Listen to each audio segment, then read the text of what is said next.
Pernah nggak abis mandi malah ngerasa pusing, lemes, bahkan hampir pingsan? Nah, ternyata banyak banget pasien saya ngalamin hal yang sama.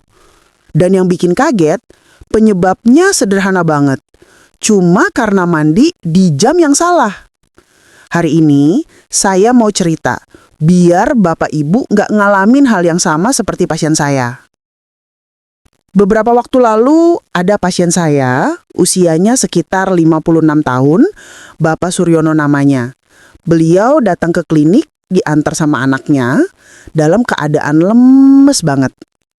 Katanya pagi itu beliau mandi sekitar jam 5:30, baru bangun tidur, langsung ke kamar mandi. Pas selesai mandi, tiba-tiba pandangan gelap, kepala berputar, dan akhirnya jatuh di kamar mandi. Untung anaknya sempat dengar suara jatuh dan langsung bantuin.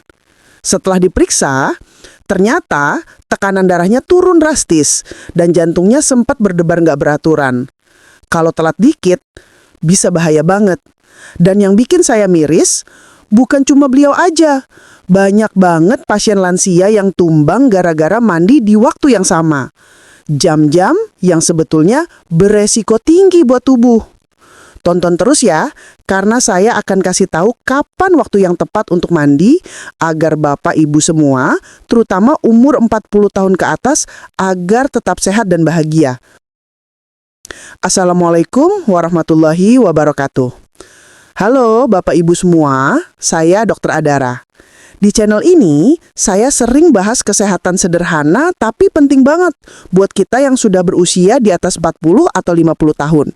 Jadi, kalau Bapak Ibu mau tetap sehat dan kuat tanpa ribet, jangan lupa klik tombol subscribe ya, biar nggak ketinggalan tips kesehatan berikutnya.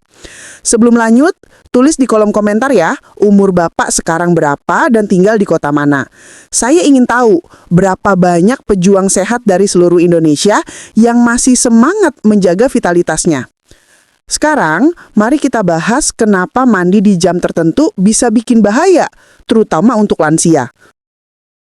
Setelah bangun tidur, tubuh kita sebenarnya masih dalam kondisi mode istirahat. Pembuluh darah masih menyempit, tekanan darah bisa rendah, dan detak jantung belum stabil. Nah, kalau langsung kena air dingin, apalagi pagi-pagi buta, tubuh kaget. Responnya bisa dua arah. Satu, pembuluh darah bisa menyempit lebih cepat, aliran darah ke otak berkurang, bisa pusing, bahkan pingsan.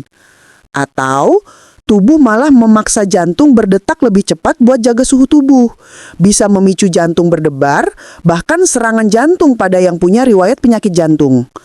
Itulah sebabnya, mandi sebelum matahari terbit, terutama pakai air dingin, sangat tidak disarankan untuk usia di atas 45 tahun. Nah, catat baik-baik ya Bapak Ibu. 1. Jam 4 sampai jam 6 pagi. Ini waktu paling berbahaya. Apalagi kalau udara lagi dingin. Jam 9 malam ke atas, suhu tubuh udah turun, pembuluh darah mulai menyempit.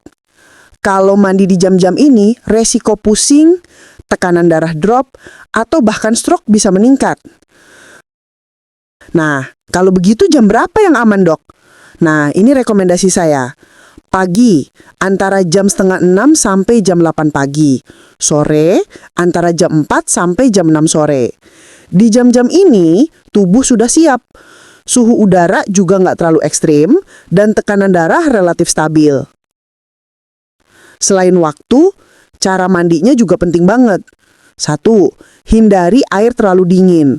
Gunakan air hangat suam-suam kuku. 2. Jangan langsung siram kepala. Mulailah dari kaki dulu, biar tubuh adaptasi. 3. Jangan mandi saat perut kosong atau terlalu kenyang. 4. Kalau habis olahraga atau kerja berat, tunggu sekitar 20-30 menit baru mandi. Hal-hal kecil ini bisa mencegah hal besar loh.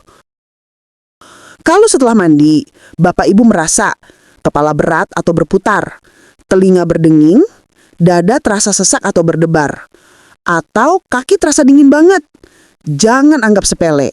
Itu tanda tubuh bereaksi terhadap perubahan suhu mendadak. Bapak Ibu, mandi itu memang bikin segar, Tapi kalau waktunya salah, bisa jadi bumerang buat kesehatan. Saya harap setelah nonton ini, kita semua bisa lebih bijak. Cerita pasien tadi semoga jadi pelajaran. Hal kecil seperti waktu mandi bisa berdampak besar kalau kita nggak hati-hati. Kalau video ini bermanfaat, jangan lupa bantu bagikan ke teman-teman, saudara, atau orang tua di rumah ya, supaya makin banyak yang tahu. Saya Dr. Adara, sampai jumpa di video berikutnya, dan tetap jaga kesehatan dengan cara yang sederhana tapi konsisten. Wassalamualaikum warahmatullahi wabarakatuh.